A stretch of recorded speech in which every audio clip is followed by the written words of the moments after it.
Well, hello out there. I have been I don't know if enjoying is the right word, but it has been so interesting and inspiring to read some of the comments and commentary coming out of my post on how narcissists weaponize loneliness. What I didn't know at that time is apparently this is a week in the US, I'm in Canada, that focuses on loneliness as an aspect of mental health. So it's well timed. As well, in a session earlier in the week, maybe even late last week, I did an oracle card pull with a client, and we pulled the Solitude card, talking about solitude as a place of healing. And I also just listened to a chat with Carolyn Mace, the spiritual intuitive, medical intuitive, who was talking about the hermit archetype. So all of these ideas are culminating around what I'm going to say now. What begs the question is, how do we take back our alone time?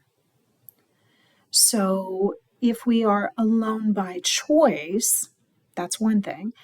But if we are left alone, if we're ghosted, if we've got the silent treatment, if we are working through some level of estrangement even, my question is, how can we be intentional about our alone time?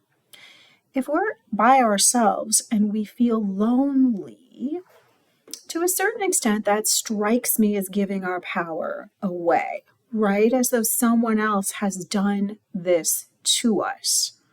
Maybe that's more about me than everybody else, because I have certainly felt that way. But if we are alone, how do we create the time and space to really allow for that to be nourishing? What do you need to do to use that time to read, write, create, reflect, integrate?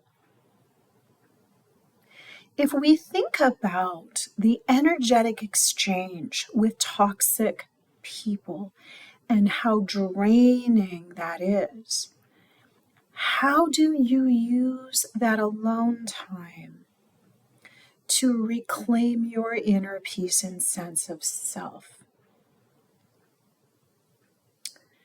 This can be in a number of ways.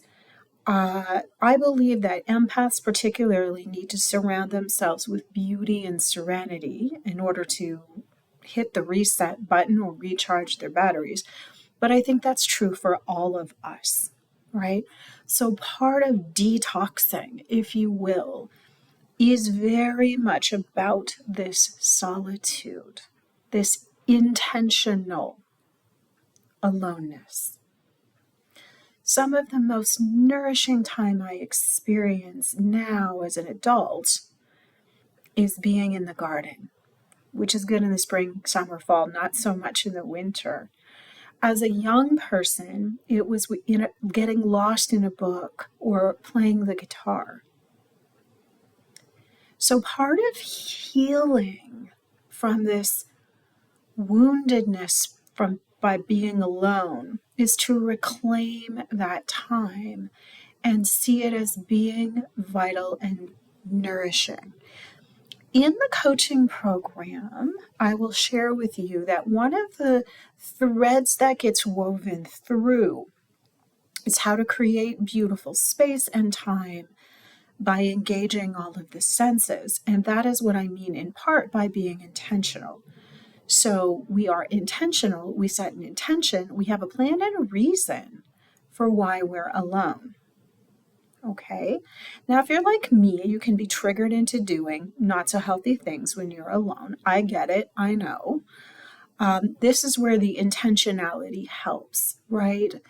So this is layering in music, maybe candlelight, maybe scent, maybe, what am I forgetting? textures, things that are soft. Wear soft clothes. Have a blanket. Surround yourself with beauty. Go be in nature. But the whole point here is reclaiming your sense of self by using that alone time intentionally. And so, thanks again for all of you new subscribers. Welcome.